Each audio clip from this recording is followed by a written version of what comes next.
फैसले बड़े बड़े हों तो अल्लाह ताला सल्तनतों का हाकम भी बना देता है।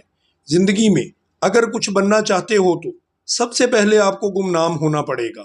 बहादुर शाह जफर कहते हैं, अपने आप को फूल और फल तो सब बनाते हैं, लेकिन खुद को बीज बनाना सीखो। बीज बनने से इंसान खुद को जमीन में दफन कर देगा। जिस तरह से बीज को जमीन में दफन कर दिया जाता है तो वो गुमनाम हो जाता है। इस तरह से बीज बनो और खुद को जमीन में दफन कर दो। फिर जब वो निकलेगा तो इस पर बेशुमार फूल और फल लगेंगे। लोग पार्टियों में घूमें, लोग महफिलों में फिरें, लेकिन तू गुमनाम हो जाए, तू तन्हाई में रहे। अगर तू अपने आप को इस तरह से कर लेगा तो फिर तुझ पर कौमें उगेंगी और तेरा ताल्लुक जो है वो ज़ाते बारी ताला से होना चाहिए। जब तेरा ताल्लुक अल्लाह ताला से बन जाएगा तो फिर तू मंजिलें तय करता चला जाएगा। बन जाएगा तो फिर तू मंजिलें तय करता चला जाएगा। वो जिंदगी ही क्या है जिसमें मंजिलें ना हो, वो जिंदगी ही क्या है जिसमें मुश्किलें ना हो, वो जिंदगी ही क्या है जिसमें इंसान का मकसद ना हो, और वो जिंदगी ही क्या है जिसमें हिजरत ना हो। हजरत सुलेमान फारसी रजी अल्लाह अन्हो की मिसाल हमारे सामने है। वो किस तरह से कहाँ पहुंचे। फारस के शहर असफहान के गांव से निकले और दिल में एक चिंगारी रोशन थी। उस चिंगारी ने उनको रुकने ना दिया और बेचैन किए रखा।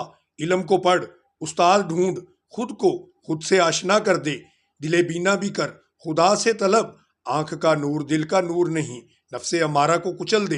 बेशक ये तेरा दुश्मन है, अगर तू इसको कुचल देगा फिर ही तू अपना मुकाम बना पाएगा। नफ्से अमारा को जलील कर दे और वो सीख जिसकी तेरे दीन को जरूरत है। इंसान के अंदर ये मादा फितरी तौर पे मौजूद होता है कि वो लोगों से जेलसी करता है। बाजुकात किसी न किसी बात पर वो जेलस हो जाता है, लेकिन तब तक ये इतना खतरनाक नहीं होता। ये जेलसी उस वक़्त जब इंतहा तक पहुंच जाए, जब ये इंतहा की हदों को छूने लगे तो ये हसद बन जाता है। उसकी बेहतरीन मिसाल हमें यूसुफ अलैहिस्सलाम के भाइयों के वाक़या से भी मिलती है कि किस तरह से वो हालांकि अंबिया की औलाद थे, उन्होंने अपने भाई से हसद किया। हसद इतना खतरनाक हो जाता है कि भाई को भाई की जान लेने पर भी अक्सर मजबूर कर दिया करता है।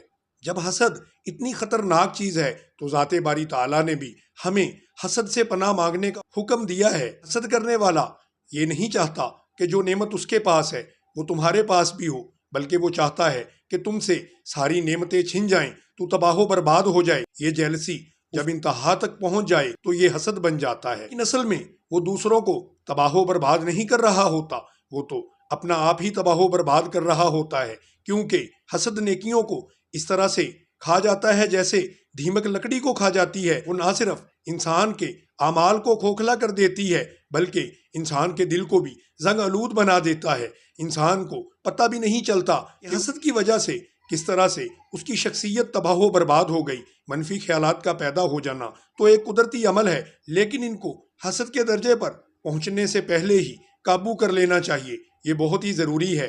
अगर इसको कंट्रोल ना किया जाए तो ये खतरनाक हो सकता है। जहाद बिल नफ्स यही तो